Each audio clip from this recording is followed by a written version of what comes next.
এই কুয়াশ গাছের ভিডিও আমি তোমাদের কাছে আগে এনেছিলাম, তখন গাছটা কীরকম ছিল দেখো, কি বাজে ছিল। আর এখন এই গাছটা দেখো কি সুন্দর, ছোট ছোট কুয়াশও ধরেছে দেখো, ছোট ছোট। তো গাছটা দেখে মন ভরে গেল এখন।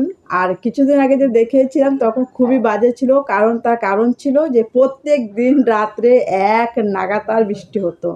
তার ফলে গাছটার অবস্থা মানে গাছগুলোর অবস্থা, আরও গাছ আছে, আরও অনেক কিছু গাছ আছে ফুল গাছ, সব গাছের অবস্থা খুবই খারাপ হয়ে গিয়েছিল। আর এখন যেহেতু মানে বৃষ্টি নেই, গাছগুলো ঠিক আছে। আর তার মধ্যে সেদিন আমি ভিডিওটা ছেড়েছিলাম, একটা দাদা ভাই আমাকে মানে বলেছিল যে মানে কমেন্টে বলেছিল যে গাছগুলোতে স্প্রে করতে হবে। তারপর আমি আমার বরকে বললাম যে তুমি তাহলে গাছগুলোতে স্প্রে করো, দেখো গাছগুলো ঠিক থাকে কিনা। ঠিক হবে পরে আমার বর সবগুলো গাছের মধ্যে স্প্রে করে দিয়েছে, দেওয়ার ফলে গাছগুলো সত্যি মানে এখন ঠিক আছে সব কিছু। তো দাদা ভাই তোমাকে মানে থ্যাংক ইউ, ধন্যবাদ, তুমি একটা সুন্দর পরামর্শ দিয়েছো। তুমি তো নিশ্চয়ই ভিডিওটা দেখবে, তুমি আমার প্রতিটা ভিডিওই দেখো। তো তোমাকে থ্যাংক ইউ একটা সুন্দর পরামর্শ দেবার জন্য। আর তার সাথে আরও কিছু গাছ আছে, তোমাদের মানে সেই গাছগুলো দেখাচ্ছি।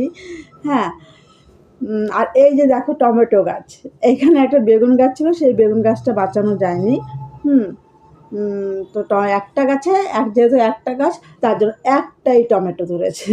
আরও ফুল ধরবে, এখন তো গাছটা ছোট না, তার জন্য একটা গাছে একটাই টমেটো ধরেছে। আর এদিকে আবার দেখো চলে এলাম, এটা হচ্ছে মানে কি বলে মিষ্টি কুমড়ো গাছ। এই মিষ্টি কুমড়ো গাছের ভিডিও তো আমি সেদিন একসাথে দেখেছিলাম, সেদিন ওটার অবস্থাও খুব খারাপ ছিল।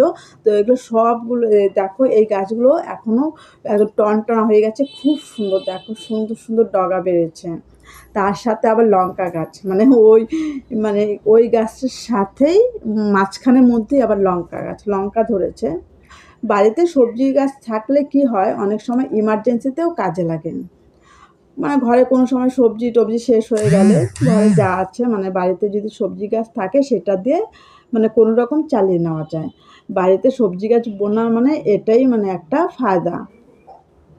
তো যাই হোক, মোটামুটি আমার বাড়িতে টুকটাক গাছ আছে।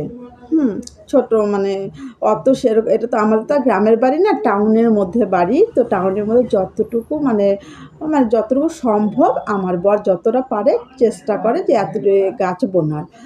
আরেকটা দিদিভাই আমাকে বলেছিল, বেগুন গাছের ছাতা দিয়েছিলাম এর আগে ইসেতে মানে ভিডিওতে, যে আমাকে বলতে করেছিল বেগুন গাছের ছাতা দেওয়ার এটার মানে কি।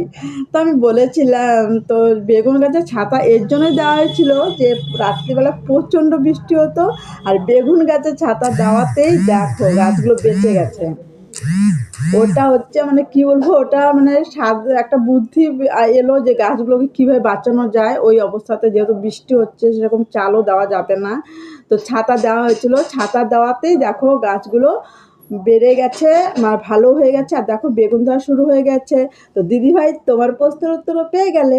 তো ভিডিওটা কেমন লাগলো, ভিডিওটা একটু লং হয়েছে, তো তবুও তোমরা দেখো। টাটা, বাই বাই, দেখা হচ্ছে নেক্সট অন্য কোনো ভিডিওতে তোমাদের সাথে।